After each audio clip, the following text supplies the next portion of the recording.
Ok, pues vamos a arrancar con el capítulo 5. El capítulo 5 está destinado a que hablemos, a que aprendamos otro tipo de peligros que no son los biológicos. Es verdad que también tienen muchísima importancia los peligros de los que vamos a hablar en esta ocasión, porque vamos a recoger en este capítulo 5 el resto de peligros que no son biológicos, los físicos, los químicos y los que la FDA considera muy importantes, sobre todo en la actualidad, que son los peligros EMA o aquellos que son causados o motivados económicamente. Para no hablar constantemente o llamar peligro motivado económicamente, yo le llamo peligro EMA. Bueno, le llamo yo porque le llama así la FDA y hay que tratarlo de esa manera, ¿vale? Ok, pues vamos a arrancar. Fijaos, como os decía, que en este capítulo 5 vamos a hablar de peligros químicos y aquí en esta ocasión pues la FDA ha categorizado los peligros radioactivos o radiológicos como si fuese un peligro químico. Es verdad que en muchas ocasiones hay profesionales que asisten al curso que me dicen que no es un peligro químico, que es un peligro físico, la radiactividad es física. Bueno, aquí se ha clasificado, en este caso por parte de FDA, es un tipo de categorización que se hace para ordenar un poquito mentalmente los peligros cuando los analicemos. Bueno, pues si lo queréis clasificar como físico, lo ponéis como físico. No importa siempre y cuando lo reflejéis, si bibliográficamente, si es razonable o si es real que os pueda aparecer estos peligros con vuestros productos, ¿vale? Peligros físicos, peligros EMA y como vimos también en el capítulo 4 en referencia a peligros biológicos, los controles potenciales de estos peligros. Controles potenciales que podéis desarrollar con un objetivo de eliminar, controlar o reducir su presencia en los alimentos para proteger a los consumidores. ¿De acuerdo? Si os acordáis, insistí mucho ayer en que los peligros que tenéis que introducir en los análisis de peligros tienen que ser siempre peligros. ¿Os acordáis del nombre? Peligro Sacoda, perfecto. Recordad que os dije que viene el nombre del saco y de esa forma quizás a través de esa regla mnemotécnica, pues Sacoda es más fácil memorizar. Lo digo porque es fundamental que lo tengáis en cuenta. Fijaos que el tema de denominaciones de origen, el tema de orgánicos, el tema de halal, kosher, el tema de que pueda haber fragmentos de insecto, cabello, suciedad, si no produce un daño a la salud del consumidor, teóricamente no los incluimos dentro de este plan. Al menos no deberíamos incluirlo. Que los incluís porque lo tenéis ya así definido en vuestro APPCC actual y no queréis modificarlo demasiado, no pasa nada. Pero teóricamente la legislación que debéis cumplir está destinada a cumplimiento de inocuidad, no de calidad en este caso. ¿Vale? Bueno, pues os voy a contar un poquito ahora los peligros químicos. Fijaos que los peligros químicos son también considerados uno de los peligros, como os puse ayer, en una tablita de los CDC, muy importantes en la alimentación, como no puede ser de otra manera. En ciertas materias primas o productos son los más importantes, sobre todo aquellos que tienen naturaleza vegetal, porque se suelen asociar a peligros químicos como los plaguicidas o pesticidas o las micotoxinas. Entonces, son peligros que hay que valorar, hay que tener muy en cuenta y, como es lógico, pues algunos de ellos podrían venir, fijaos, de forma natural.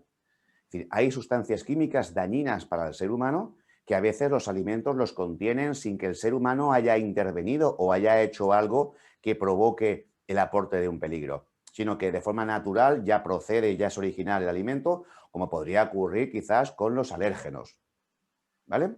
Es decir, un alérgeno, en principio, como puede ser el huevo, pues está presente en un producto como la tortilla que comentamos ayer.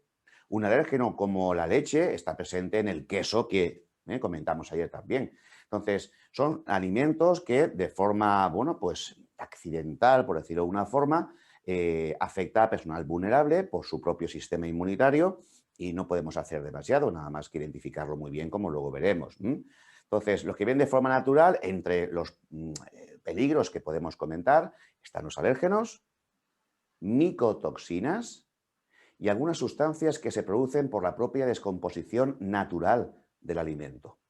Aquellos que trabajáis con pescado, sois conscientes que el pescado pues, puede producir, evidentemente, histamina.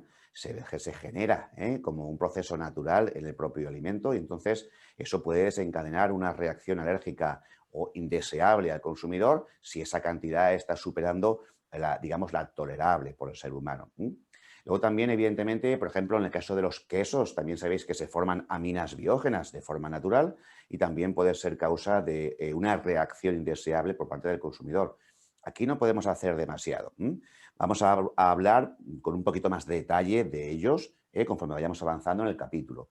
Luego también fijaos en algunos casos, ya sabéis que muchos alimentos que están compuestos por sustancias químicas, muchas veces con ciertos objetivos tecnológicos, con ciertos objetivos a la hora de proteger o conservar el alimento, de darle un color específico, de darle un aroma específico, pues en muchos casos, cuando estas sustancias se utilizan quizás en concentraciones o cantidades que superan lo que denominamos los límites máximos de residuo, pueden producir quizás, si no a corto plazo, sí a medio o largo plazo, daños indeseables, como es lógico, a los consumidores. Entonces, podría haber errores en la formulación de esas sustancias que desencadenasen durante la producción pues, un daño posterior a un consumidor. Entonces, estos también son considerados o categorizados de forma independiente a los anteriores de forma natural y se les llaman pues, sustancias químicas aportados por error de formulación. ¿Vale?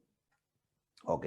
Y luego fijaos el tercer y último grupo, pero que podríais clasificarlo de una forma diferente si lo creéis conveniente. Fijaos, son las sustancias químicas involuntarias o accidentales, que son prácticamente el resto. Y aquí tenemos un montón más. Aquí tenemos un montón más de peligros químicos, por ejemplo, restos de detergentes o de desinfectantes que utilizamos en las limpiezas y desinfecciones. Aquí puede haber, por ejemplo, migración del material del envase al propio producto, tanto el de la materia prima en el que me viene como el que yo estoy utilizando para mi producto final. Aquí también podría haber, por ejemplo, pues metales pesados, radionucleótidos. Aquí podría haber, por ejemplo, pues pesticidas o plaguicidas, podría haber, ya os digo, incluso medicamentos, hormonas, antibióticos, muchas cosas. Hasta algunas sustancias, fijaos, que se forman cuando se producen tratamientos industriales, muchas veces de alta intensidad, y se generan sustancias químicas como, por ejemplo, las dioxinas, muy conocidas dentro de la industria y muy dañinas. También, por ejemplo, podríamos hablar aquí de la acrilamida, también muy actual a nivel de legislación, o también los bifenilos policlorados. O sea que hay una serie de sustancias químicas muy interesantes que deberíais también contemplar, ¿vale? También de forma accidental o involuntaria podemos incluir dentro de este pack o de este grupo a los alérgenos que llegan por contacto cruzado. No los alérgenos naturales, como os decía en el primer caso, porque estos son los componentes del alimento.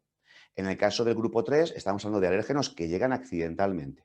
Llegan por malas prácticas, por falta de control y en este caso pues acaban llegando a un producto y poniendo en riesgo al consumidor, ¿vale?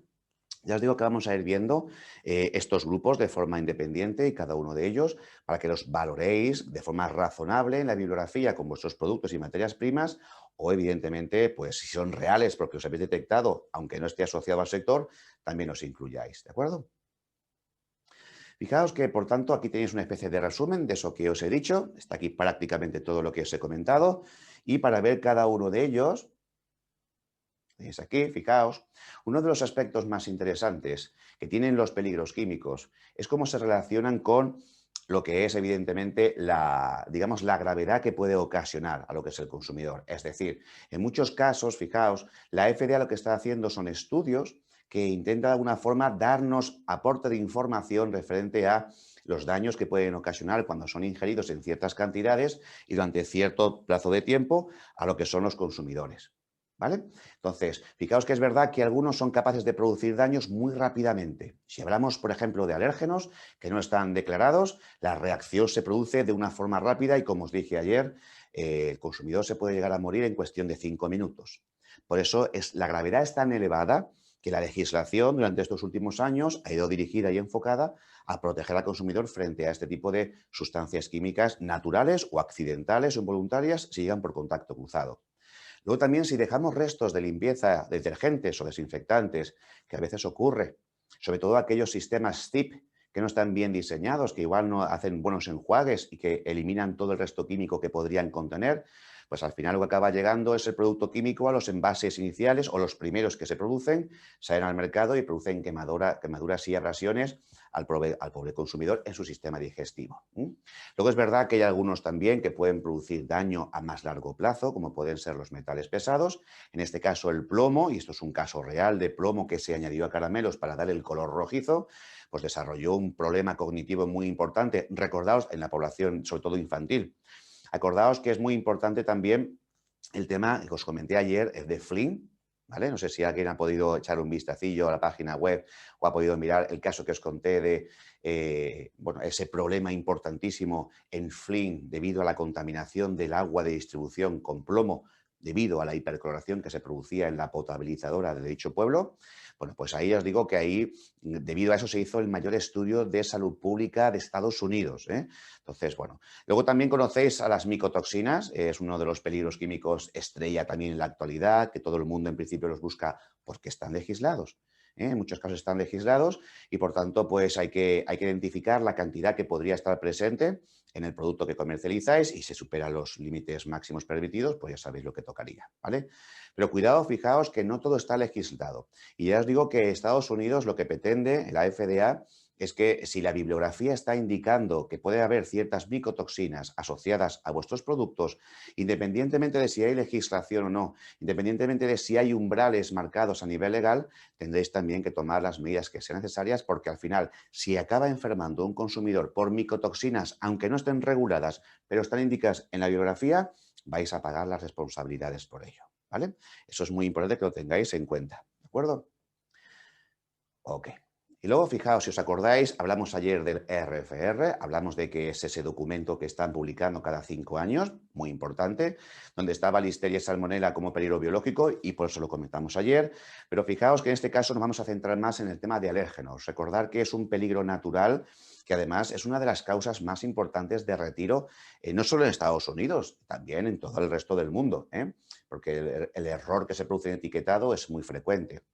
Conocéis perfectamente, o eso creo, la alergia alimentaria. Ya sabéis que es una reacción adversa que se produce cuando se ingiere una sustancia química a la cual, pues, ciertas personas, pues, su sistema inmunitario reacciona de una forma inadecuada, se une a esa sustancia química que suelen ser proteínas, identificándolas como si fuesen proteínas procedentes de agentes patógenos y desencadenan una reacción, en muchos casos muy violenta, con una liberación muy excesiva de histamina que produce pues una unión de esa histamina a unos receptores que hay en el sistema vascular, y en este caso pues produce una vasodilatación que hace que caiga la tensión arterial, que se produzcan inflamaciones, que se produzcan problemas respiratorios, digestivos, dérmicos, bueno, y cuando ya se produce un shock anafiláctico, entonces ya la cosa pues evidentemente se agrava muchísimo, como que se puede llegar a morir el consumidor sin lugar a dudas si los servicios de emergencia no actúan rápido o tiene algún tipo de ampolla que se puede inyectar rápidamente si ya sabe que es alérgico a esas sustancias, ¿vale?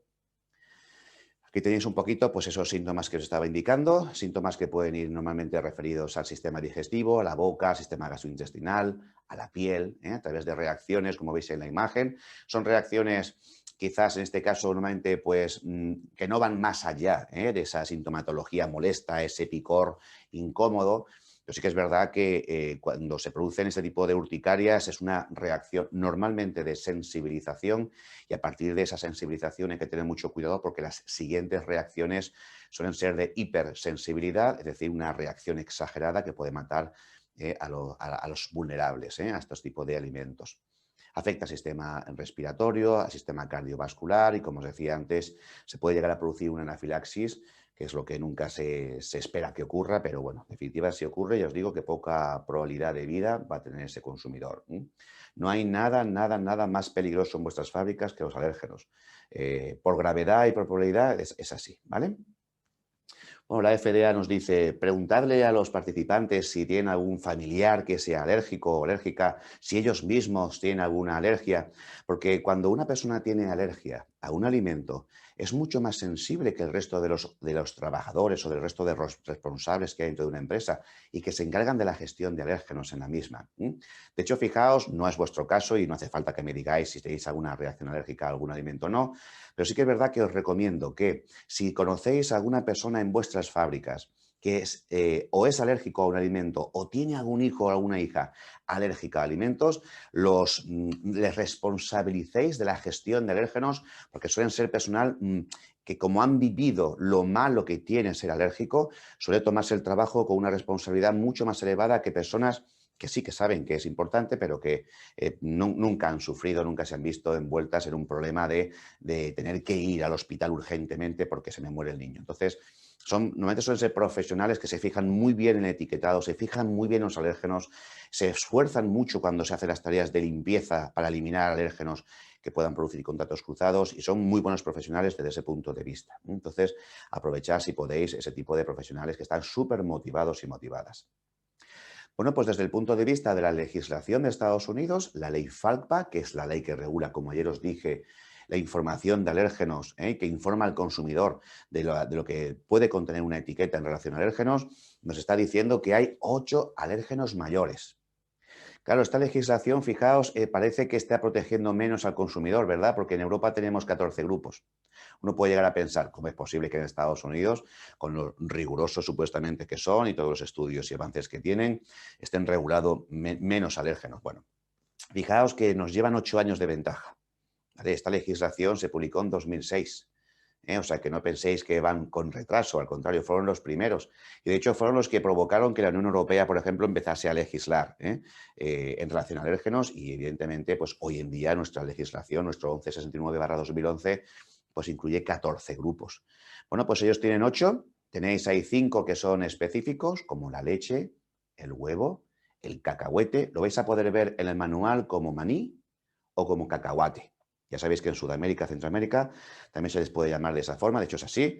Lo raro es llamarle cacahuete. Lo puedo asegurar porque he impartido cursos para Sudamérica y Centroamérica y cuando les pongo la transparencia no saben lo que es. Entonces, que sepáis que evidentemente, aparte de esos 3 que os estoy comentando, también tenemos el trigo y la soja. Y cuando me refiero al trigo, digo trigo. No estoy hablando de gluten. El gluten no está recogido en la legislación de Estados Unidos como alérgeno.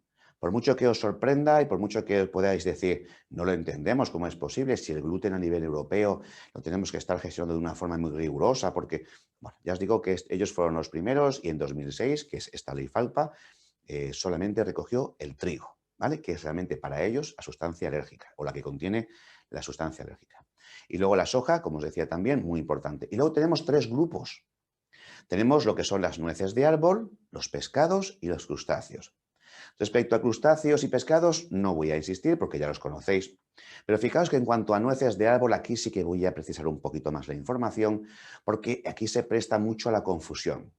Fijaos que en Estados Unidos lo que está indicándose en la ley FALPA son los tree nuts, ¿vale? Tree nuts. Los tree nuts, la traducción que tienen son nueces de árbol. Entonces, muchas personas que asisten al curso entienden que los alérgenos recogidos en la legislación de Estados Unidos son solo las nueces. Y no es así, evidentemente hay una cantidad de especies que están perfectamente redactadas en la legislación de Estados Unidos. Creo que os voy a poner ahora a continuación, no sé si en esta presentación la tengo o la he hecho en otros cursos que he impartido, pero si no me equivoco, tengo aquí una presentación donde un listado de especies, si no los buscaré y os lo pondré, tanto de nombres tradicionales o conocidos en la industria como su nombre científico, para que no haya ningún riesgo de confusión. Pero fijaos que se incluye el coco. ¿Por qué? Porque cuando hablamos de tree nuts, estamos hablando de frutos de cáscara dura. Cáscara dura. Entonces, no están recogidos como tree nuts los mismos que están regulados a nivel europeo. Eso debéis entenderlo porque si alguno de los productos que fabricáis y exportáis pudiese tener coco, tiene que estar perfectamente identificado como dice Ley FALPA, aunque a nivel europeo no tengáis que hacerlo. Hay una serie de modificaciones, yo os aconsejo que entréis a la página web de FDA, www.fda.gov, y que busquéis evidentemente la Ley FALPA o al menos su resumen. La ley FALPA es una ley muy potente, muy amplia, tiene muchísima documentación y la FDA es consciente que a veces no tenéis el tiempo necesario para revisarla completa. Entonces, siempre que publica una legislación, acompaña a esa legislación un resumen de la misma. Hablamos de resumen en torno a 12, 14 páginas. Esas 12, 14 páginas que tenéis de resumen son perfectamente válidas para que entendáis al menos de forma genérica lo que se pretende con esa legislación. Y con ley FALPA os recomiendo que eso por lo menos lo leáis. Sí que es verdad que con estos 8 alérgenos mayores, los 8 grandes, pues están protegiendo, según ellos, al 90% de la población alérgica que podría haber por el consumo de alimentos. ¿Vale? Tienes un producto sin gluten, porque lo has transformado, lo has modificado, has producido un alimento que no tiene gluten, entonces lo puedes identificar como producto sin gluten. Pero si el alimento tiene trigo, no estamos hablando de gluten. Tú tienes que identificar el trigo en la etiqueta. No hace falta que menciones al gluten. Solo cuando hacéis una reivindicación, un claim en una etiqueta en la que estés indicando, por ejemplo, que el producto es un gluten free, o es un producto sin gluten, entonces cuando la legislación de Estados Unidos te obliga a que tengas las garantías para reivindicar eso. Porque los consumidores celíacos lo van a comprar porque justamente le estás diciendo que eso no tiene gluten. ¿Se entiende esto? Pero no se considera como alérgeno mayor el gluten, solo el trigo. Ocurre algo parecido con los sulfitos. Los sulfitos, por ejemplo, a nivel europeo ya sabéis que están regulados como dentro de esos 14 grupos que tenemos que legislar o que están legislándose, identificar. No es un alérgeno mayor, pero no quiere decir que con los años, desde 2006, la FDA no esté regulando otras sustancias que pueden producir efectos indeseables a los consumidores. De hecho, aunque no sea un alérgeno mayor, y así está recogido en Ley FALPA, hay legislación específica para sulfitos. ¿Se entiende esto? Es decir, que no es suficiente con ir a mirar solo Ley FALPA. Tenéis que mirar otras legislaciones que están regulando la potencial presencia de otras sustancias que dicen que pueden desencadenar digamos, un daño indeseable al ser humano porque puede producir una reacción adversa y aunque no sea alérgeno mayor, tenéis también que controlarlo e identificarlo si es necesario. Cuidado, insisto, ya os dije ayer que con lo que yo os voy a contar en el curso no sois capaces de dar cumplimiento legal a todo lo que se debe dar cumplimiento para trabajar con Estados Unidos. Solamente os voy a hablar de algo específico, de una legislación específica. Tenéis que hacer el esfuerzo de entrar a la página web y de buscar la información legal que os permita trabajar de una forma tranquila con Estados Unidos, porque hay mucha, ¿vale? Hay mucha. ¿Eh? Como colonia estadounidense que sois, debéis cumplirla, ¿vale? Tenerlo en cuenta. El etiquetado, ya os digo, luego lo veremos, ¿eh? Como los problemas de etiquetado de todo tipo hacen que salgan vuestros productos del mercado y una de las causas, que ahora veréis, es por falta de conocimiento, por falta de conocimiento en la legislación que aplica allí, aunque estéis cumpliendo perfectamente la europea, ¿vale? Vale, como os decía, fijaos, aquí tenéis ese listado de los tree nuts que os he sacado del propio resumen que publica la IFALPA. No lo tenéis en vuestros manuales porque esto es algo adicional que yo os estoy incorporando para, de alguna forma, que tengáis más clara la información. Con el nombre del producto, que puede ser, tiene que estar identificado como tree nuts, y luego la especie científica para evitar confusiones. Y por si en alguna parte del mundo se le llama de una forma u otra, aquí está claro de a qué nos estamos refiriendo. Y aquí podéis ver que están incluidos el coco. ¿Vale? Entonces, cuidado con eso porque es importante que lo tengáis en cuenta, ¿de acuerdo?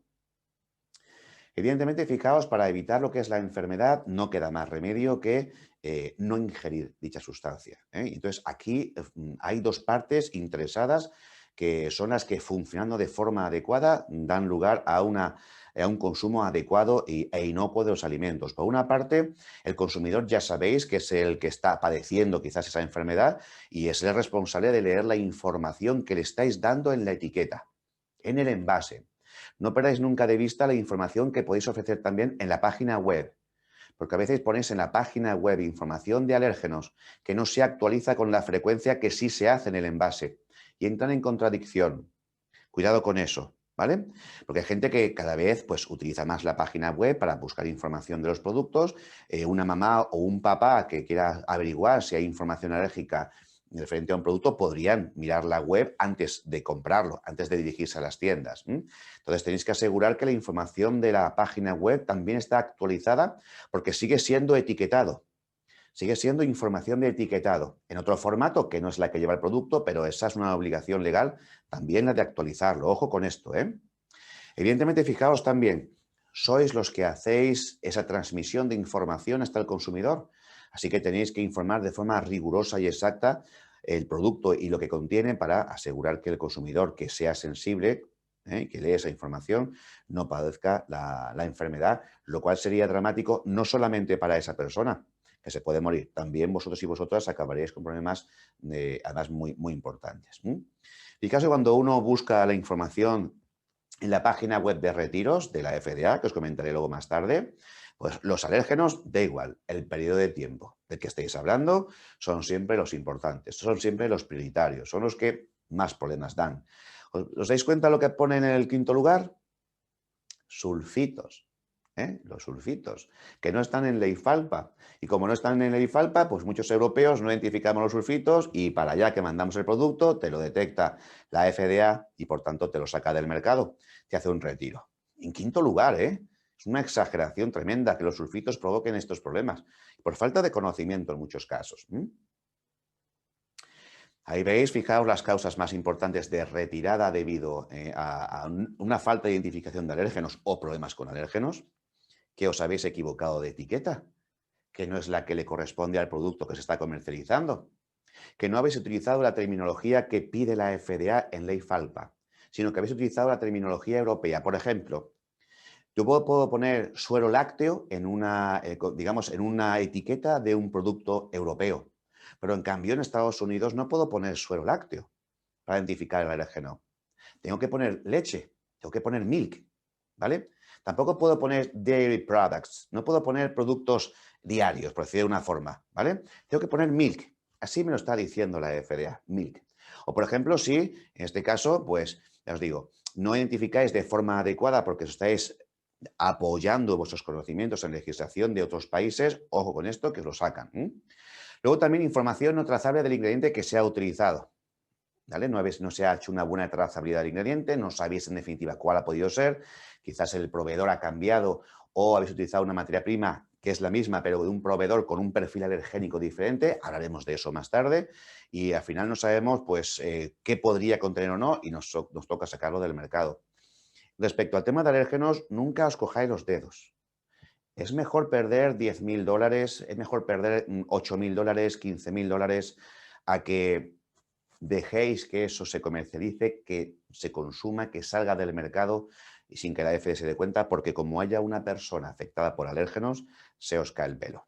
Recordar que salmonela, listeria y alérgenos son los tres verdaderos problemas que tiene la FDA y no suele perdonar a las empresas que cometéis errores de esta naturaleza, ¿vale? Problemas por contacto cruzado, ingredientes erróneos, productos reelaborados o reprocesados con perfiles diferentes a los que contiene el producto porque habéis utilizado una línea quizás con un perfil alergénico diferente, por falta de conocimiento, ¿vale? Por ingredientes etiquetados de forma engañosa, un fraude alimentario. Esto ha sido frecuente también, relativamente frecuente en el mercado alimentario a nivel mundial, que alguien te quiere hacer un fraude y te quita digamos, el ingrediente que tiene mucho valor y te pone otro de menor valor que resulta que es alérgico. Y claro, no lo informa en la etiqueta porque es un fraude. Con lo cual el consumidor lo ingiere. Esto llevó a un, bueno, pues a un responsable, o una empresa, un empresario muy importante del Reino Unido, lo mandó a la cárcel, porque tenía una franquicia de restaurantes, creo recordar que eran hindús, y estaba haciendo un fraude con los ingredientes que añadía a los platos que comercializaba en la franquicia, muy, muy importante y famoso, y resulta que empezó a caer gente enferma, incluso se murió. Y es porque quitaba el ingrediente de mucho caro, el ingrediente de mucho valor, y le ponía otro que resultaba que era alérgico y bueno, lo ponía igualmente, ¿vale? Luego también, bueno, hay errores de computadora o a nivel informático, también los hay. Hay errores con las imprentas. Os fiáis demasiado de las imprentas. Oye, que también hay personas en la imprenta que se pueden equivocar, ¿verdad? Hay personas como nosotros que se pueden equivocar cuando le mandamos una etiqueta, resulta que luego nos sacan la obsoleta con un perfil alergénico diferente o por error nos confunden y nos mandan otro que no es lo que estamos, digamos, de alguna forma pidiendo. Esto tenéis también que asegurar que no hay errores, incluso cuando los imprimís en vuestra empresa. ¿Vale? Ahora con la pandemia me mandan a casa 2 semanas y tengo que dejar que saque las etiquetas una persona de mi empresa que sí, la formé hace 5 meses, pero claro, no lo ha vuelto a hacer más. Bueno, pues por error saca la etiqueta obsoleta y la tenemos ya liada, ¿vale? Bueno, en cuanto a lo que son los alérgenos, es fundamental que conozcáis los perfiles de alérgeno. Fijaos de la instalación. Hay 3 perfiles, ¿vale? 3 perfiles, os los cuento, ¿vale? El perfil alergénico que tiene el alimento. El que lo tiene porque la composición así lo indica. Incluso podría ser hasta el propio envase, ¿eh? Cuidado que hay envases que pueden aportar alérgeno, ¿vale?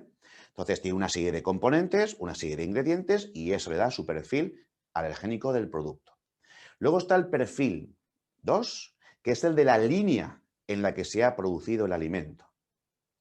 Ya sabéis que es las líneas, en función de la empresa, puede ser compartida con la fabricación de otros productos con unos perfiles alergénicos diferentes. Entonces, pues en este caso también es un perfil que debéis conocer. Y luego, pues evidentemente, el tercer perfil es el más amplio, que son todos los alérgenos que tiene una fábrica. Esto tenéis que identificarlo perfectamente en vuestra fábrica. Pero no os olvidéis nunca, y así lo veremos en el capítulo correspondiente que veremos mañana a primera hora, que debéis pedir también estos tres perfiles a vuestros proveedores. Y en cada cambio que se produzca de cualquiera de estos perfiles, tiene que haber una actualización de información por parte del departamento de comercial de la empresa o de calidad del proveedor hacia mi departamento de compras y hacia mi PCQI. Lo veremos mañana con lo que denominamos las cartas de garantía de alérgenos. ¿Vale? Tres perfiles fundamentales que nunca se os pueden olvidar, porque es ahí donde nos van de alguna forma a exigir a que hagamos una serie de controles mayores o menores en función de esas informaciones que vamos recepcionando. Una cosa es que tenga un alérgeno en un producto. Yo no lo voy a analizar porque sé que lo tiene, si me lo trae un proveedor. Pero si me dice que la línea tiene otros alérgenos compartidos potencialmente y podrían dar problemas de contacto cruzado, voy a buscar esos. Y si en instalación podría haber otros, voy a buscarlos también. A ver si por error no lo han hecho bien y me aparece en mi materia prima que yo luego utilizo. ¿Se entiende? Entonces, esos tres perfiles deben ser conocidos y actualizados en cuanto sea necesario. ¿Vale? Así que, bueno, pues intentar trabajar con el menor número posible de alérgenos y, de hecho, la gran mayoría de las empresas a nivel mundial, pero a nivel europeo, desde luego, con mucha más intensidad y en Estados Unidos, tienden a establecer objetivos estratégicos donde se intenta reducir el número de alérgenos que pueda haber en la empresa, porque los alérgenos ya sabéis que complican mucho la gestión a los PCQs desde el punto de vista de FDA y a los técnicos de calidad de las empresas como sois o podéis ser, ¿vale? También intentar trabajar con proveedores que no suministren alérgenos menores o que tengan trazas. Intentar descartar ese tipo de proveedores si es posible, porque ya sabéis que la materia prima barata justamente es aquella que no puede dar garantía de que pueda llevar otras cositas y, por tanto, como no tiene otra salida en el mercado, pues el precio baja. Y muchas empresas lo compran por precio y entonces pues se meten en problemas. ¿Vale? Esto es muy importante. Cambiamos de peligro químico que puede venir de forma natural y vamos a ir a lo que son las micotoxinas. Las micotoxinas son sustancias químicas ya muy conocidas en el sector alimentario por parte de los responsables de calidad e inocuidad. Ya sabéis que hay una variedad enorme de micotoxinas. Tenemos las aflatoxinas, las ocratoxinas, fumonicinas, de Fusarium moniliforme. Tenemos al desoxinivalenol, tenemos la ceranona, tenemos las patulinas y algunas más, ¿vale? Asociándose a diferentes tipos de materias primas, que si las tenéis entre vuestros ingredientes, sin lugar a dudas, aunque no estuviesen reguladas, deberíais controlarlas, ¿vale? Es verdad que las micotoxinas se generan dependiendo de ciertos patrones o ciertas, digamos, condiciones en las que se encuentran las materias primas que os suministran, o las que podríais tener vosotros y vosotras en vuestra propia fábrica, cuando se produce normalmente almacenamiento. Si no controláis sobre todo la humedad, podría haber producción de micotoxinas si el almacenamiento se produce durante un cierto tiempo largo. Entonces, ciertos patrones meteorológicos hacen que el hongo produzca micotoxinas ya desde el origen en la materia prima. O cuando tenéis problemas de plagas. Ya sabéis que las plagas lo que hacen es deteriorar pues, las protecciones naturales de las materias primas y al desproteger permite el acceso al hongo y por tanto la formación de micotoxina. O un almacenamiento también inadecuado, ¿vale? O secados lentos, es decir, crear, insisto, unas condiciones ambientales que favorecen el crecimiento del hongo y por tanto la producción de la micotoxina. ¿Qué problema hay normalmente? En la actualidad, pues porque estáis comprando materias primas en muchos casos que vienen de muchas partes del mundo, donde a veces la legislación en esas zonas geográficas no es la que quizás sería más recomendable. Además, también llevan una cadena de suministro o, digamos, de transporte larga, tarda muchos días o semanas incluso en llegar, y eso está facilitando o posibilitando que si las condiciones de almacenamiento no son las más adecuadas, pues entonces se puede dar lugar a proliferación del hongo y, por tanto, la formación de micotoxina. También hay muchas alertas en Estados Unidos y en Europa también, todo el mundo, respecto a presencia de micotoxinas por encima de los niveles permitidos, ¿vale? Si vamos al segundo grupo que os contaba antes de peligro químico, ahí tenéis algunos ejemplos de sustancias químicas que por error en la formulación podrían darnos problemas y tener que sacar el producto del mercado. Los aditivos, los colorantes, tenéis también evidentemente sustancias como los conservantes o preservantes, punto de vista latino, aditivos nutricionales, antimicrobianos, coadyuvantes. En definitiva, y resumiendo, sustancias químicas que están legisladas. Si están legisladas en Europa y en Estados Unidos, o por lo menos fijaos en las de Estados Unidos, evidentemente no se pueden superar las cantidades legisladas y por tanto tiene que estar todo perfectamente registrado para dar garantía de que así es. Porque en caso de que no se cumpla esa concentración máxima permitida, pues hay evidencia documentada y científica de que podría dar lugar a los consumidores a medio o largo plazo, que suele ser normalmente lo que ocurre. Y luego el tercer grupito que os comentaba antes, esos restos de detergentes, de desinfectantes, plaguicidas, sustancias industriales, metales pesados. Vamos a ir viendo poquito a poquito algunos de ellos, ¿vale? En cuanto a plaguicidas, fijaos que en cuanto a plaguicidas, los plaguicidas están regulados ¿por quién? Por la EPA. Acordaos que ayer ya os hablé de la EPA, la Agencia de Protección Ambiental, que es el tercer organismo enorme, muy importante que hay en Estados Unidos, aparte de la FDA y aparte de la USDA, o Departamento de Agricultura de Estados Unidos. Entonces, la EPA es la que está legislando o regulando el tema de los plaguicidas. Es la que establece y la que monitoriza en los alimentos presencia por encima de la, digamos, de la legislada plaguicidas en alimentos que podéis comercializar.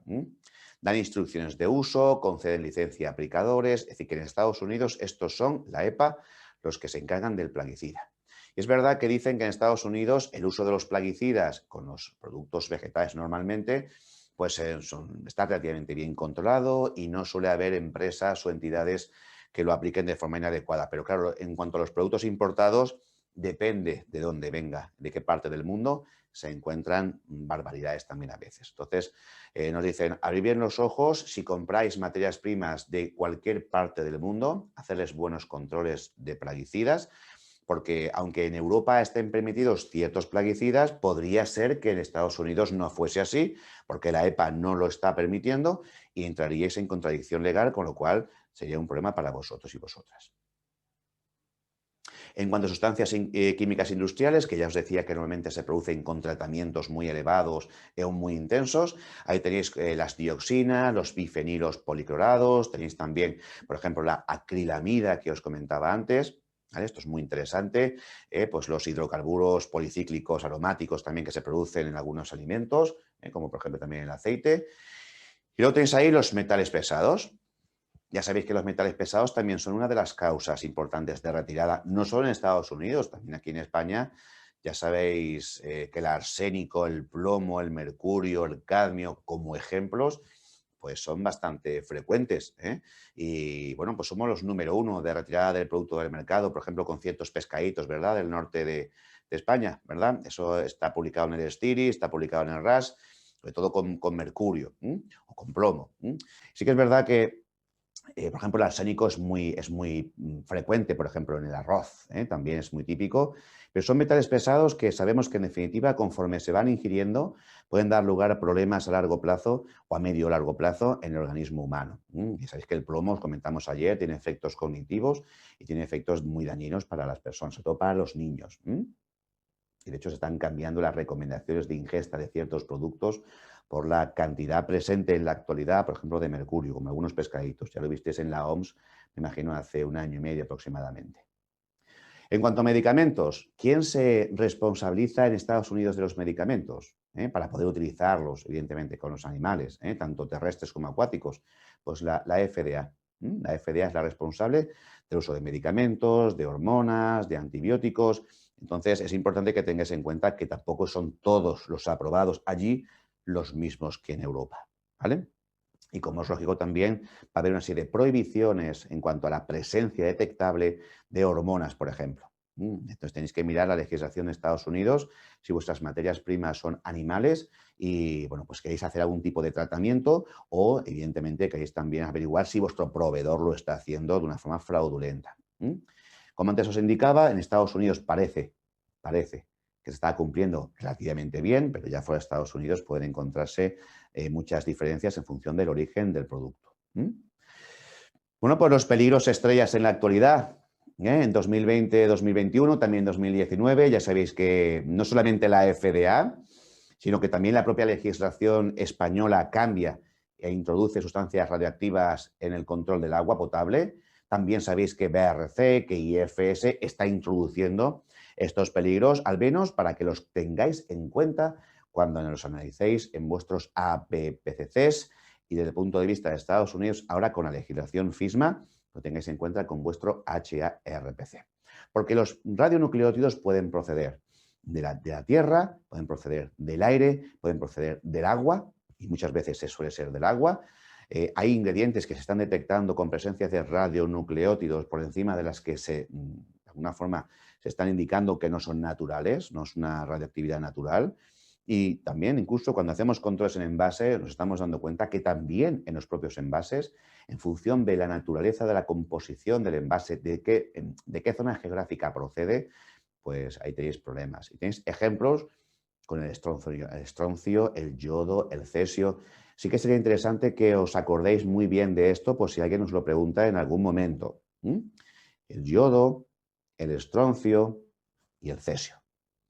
Como ejemplo de radionucleótidos que pueden llegar evidentemente a los alimentos a través de las materias primas o los servicios que se utilizan como es el abastecimiento de agua y podrían producir problemas. Ya sabéis que en España en concreto, en 2016, en julio de 2016, se modifica la legislación de aguas y se incluye el tritio y el radón como dos parámetros de radioactividad que las empresas que os suministran el agua deben controlar.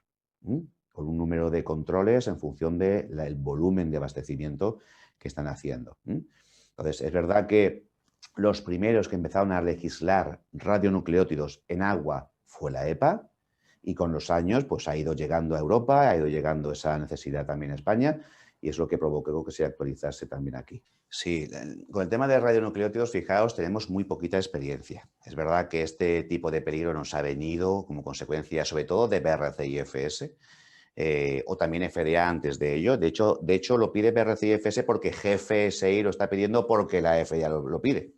Entonces, una cascada de exigencias al final ha llegado a nuestras empresas aquí a nivel europeo porque estéis certificados y certificadas. Los que no están certificados y certificadas no tienen ni idea del radionucleótido, no lo siguen conociendo, no lo siguen añadiendo.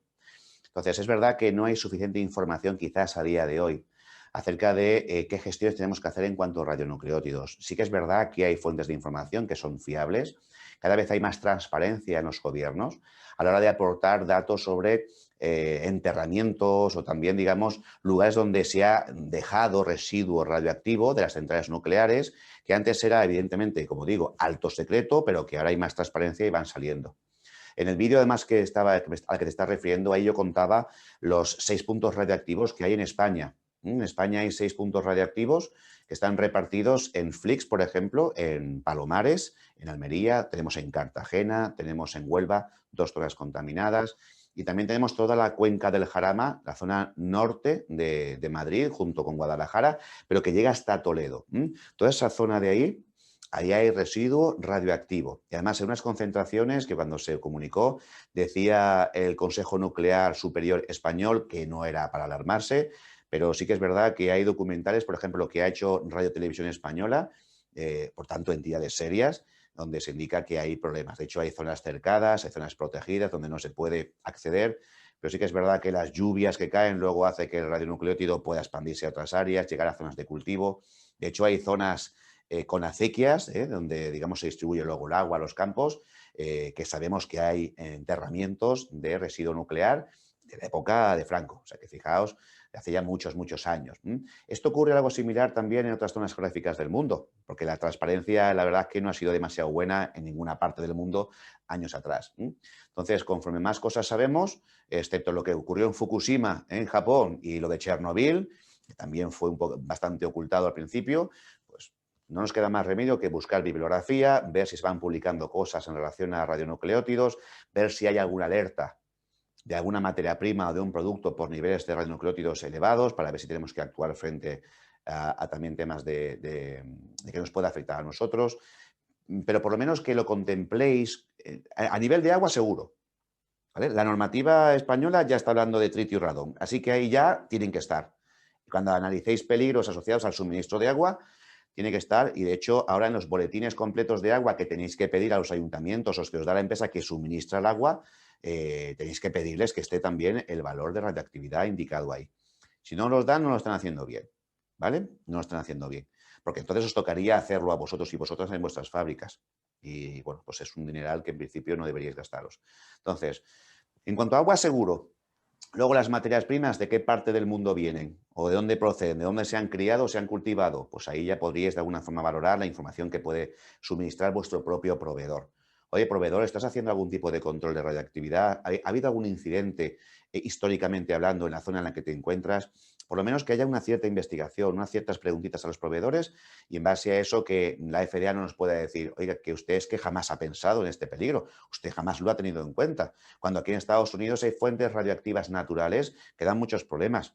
Bueno, en el norte de España también sabéis que hay problemas importantes con, por ejemplo, con el radón. ¿Eh? Hay zonas de pueblos en el norte de España donde en el subsuelo hay masas de gas radón que están provocando pues, que la población en esos pueblos estén padeciendo en torno a un 20-30% de cáncer en relación superior en relación a lo que pueda haber en otras zonas de España. Es decir, que los radionucleótidos quizás son más frecuentes de lo que parece, pero por desgracia, a día de hoy no tenemos información suficiente. Ahora, no demos pie a la FDA a pensar que no los tenemos en cuenta, que no preguntamos a los proveedores, que no estamos teniendo en cuenta incluso el aporte de radionucleótido a través del agua, porque además está legislado así en nuestra normativa. ¿Vale? Hay, Vale. hay un cierto nivel de radioactividad por encima del cual teóricamente podría ser dañino para el ser humano. Y de hecho ya sabéis que lo es. ¿Eh? Se ha utilizado la radioactividad para matar a muchos espías a lo largo de la historia y no hace muchos años. ¿Vale? Dentro de lo que es el riesgo, probabilidad, gravedad de ese peligro, si es razonable que pueda estar en nuestras materias primas, vamos a exigir un cierto control tanto al proveedor como también nosotros para contrarrestar la Está información que claro. nos da.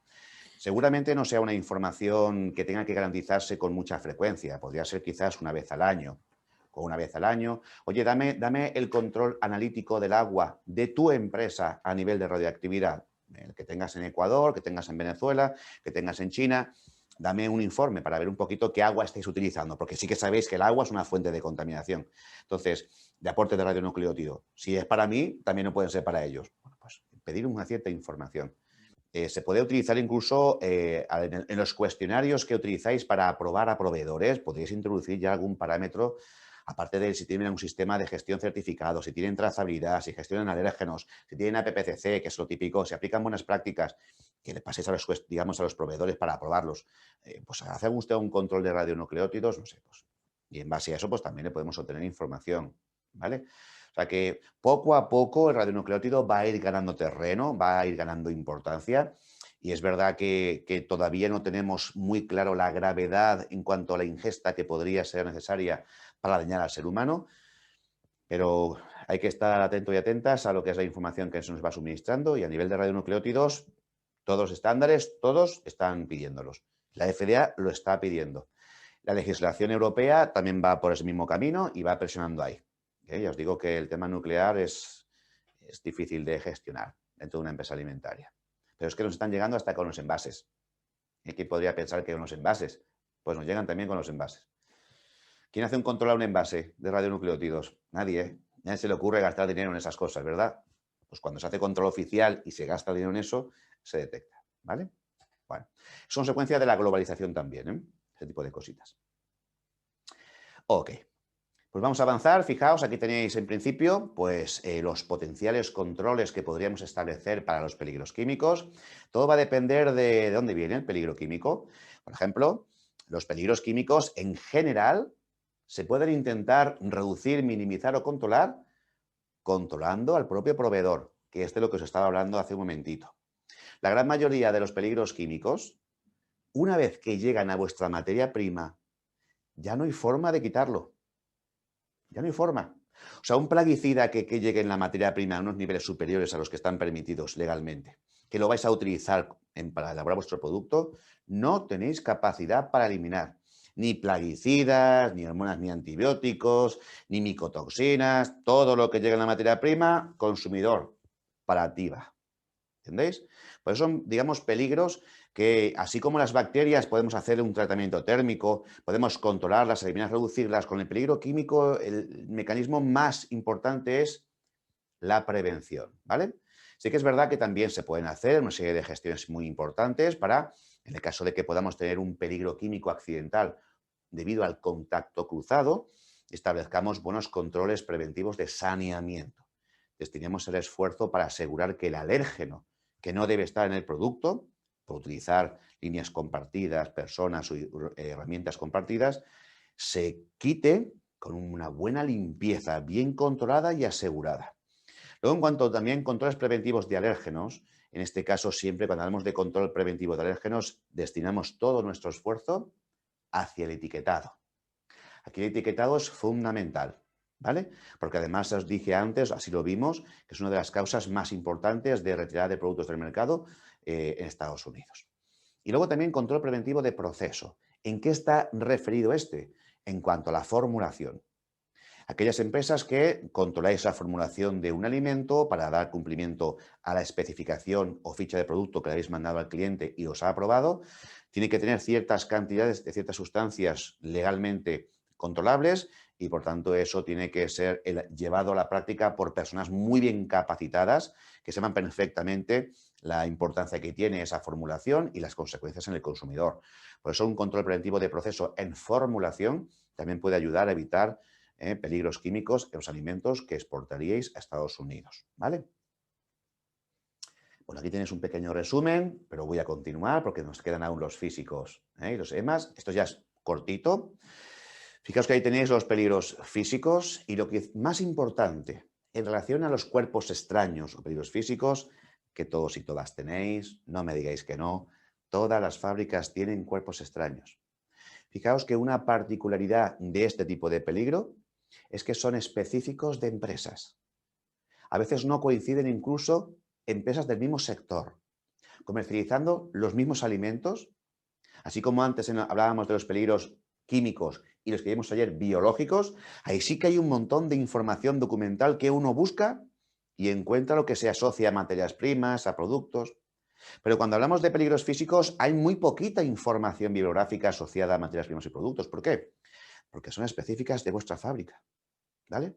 Entonces, cuando hay, por ejemplo, una detección por parte de un operario o de una operaria de un cuerpo extraño en alguna línea, en algún producto, tenéis que registrar eso. Tenéis que identificarlo porque es un peligro real vuestro, ¿vale? Si identificamos otros o si el cliente nos reclama porque acaba de tener detección de otro o el consumidor final nos reclama porque todo eso tiene que estar registrado. Esos son vuestros peligros físicos. Evidentemente, cuando hagamos un análisis de peligros, también vais a poder detectar pues elementos que pueden ser quebradizos, que pueden aportarlos. Sabéis también que podéis tener, por ejemplo, madera. También podéis tener pues, una serie de elementos como el cristal, el vidrio, la porcelana, bueno, pues que pueden dar problemas. Los metales de los equipos que se pueden desprender, las arandelas, los tornillos.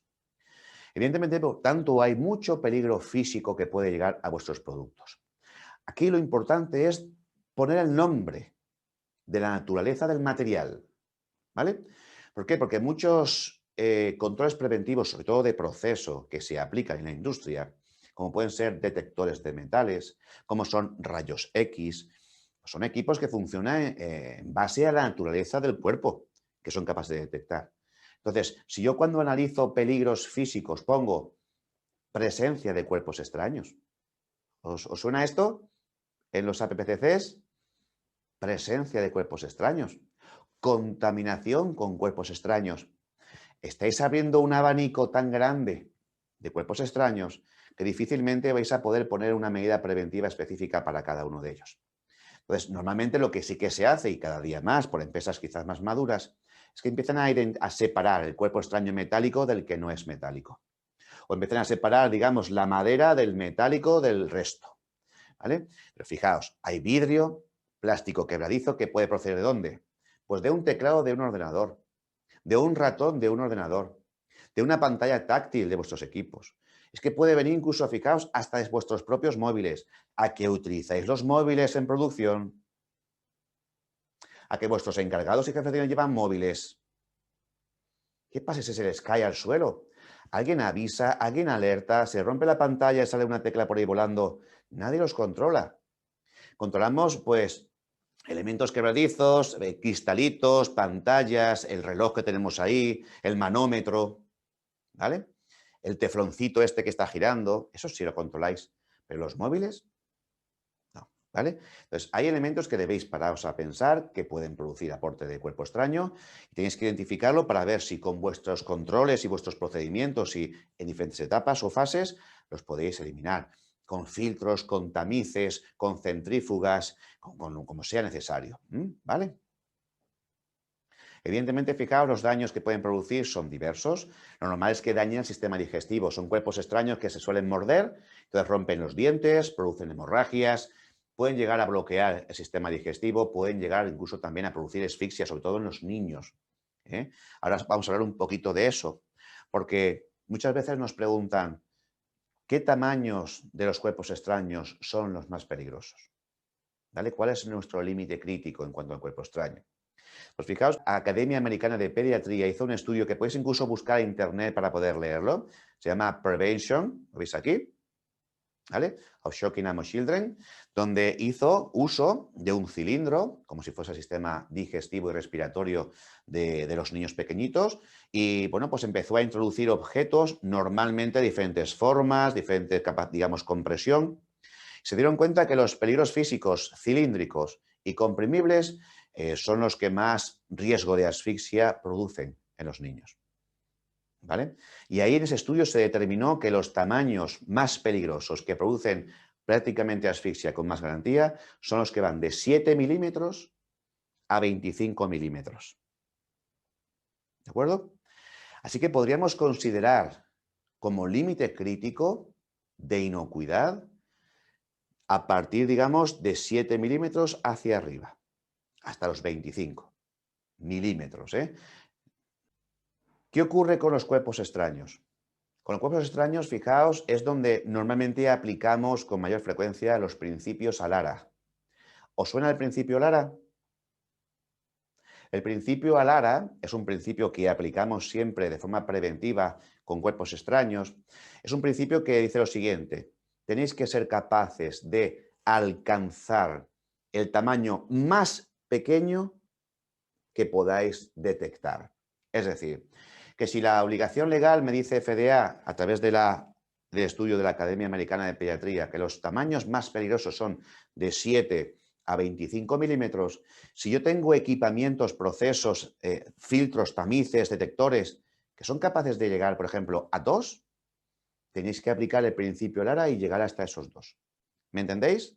Si yo puedo llegar a 0,8 milímetros en vez de 7 milímetros, tengo que trabajar con 0,8 milímetros. Ese es el principio LARA. Tenéis que ser capaces de trabajar lo más restrictivo que os sea posible o alcanzable en ese procesado para garantizar mayor inocuidad al consumidor. ¿Ok? Luego ya para acabar este capítulo tenéis aquí los peligros motivados económicamente. Recordar que son los peligros llamados EMA y no son un tipo diferente de peligro, son una causa. ¿Vale? Puede haber peligro físico, puede haber peligro químico, puede haber peligro biológico que llegue a un alimento causado económicamente, porque alguien quiere hacer un fraude, se quiere enriquecer de una forma que, bueno, pues añada ciertas cositas para aportar, digamos, un alimento aparentemente normal al cliente y resulta que pues tiene problemas en referencia a lo que puede llegar a ser consumido por el consumidor final. Entonces, los peligros EMAS, hay algunos muy, muy, muy conocidos. Fijaos, ahí tenéis.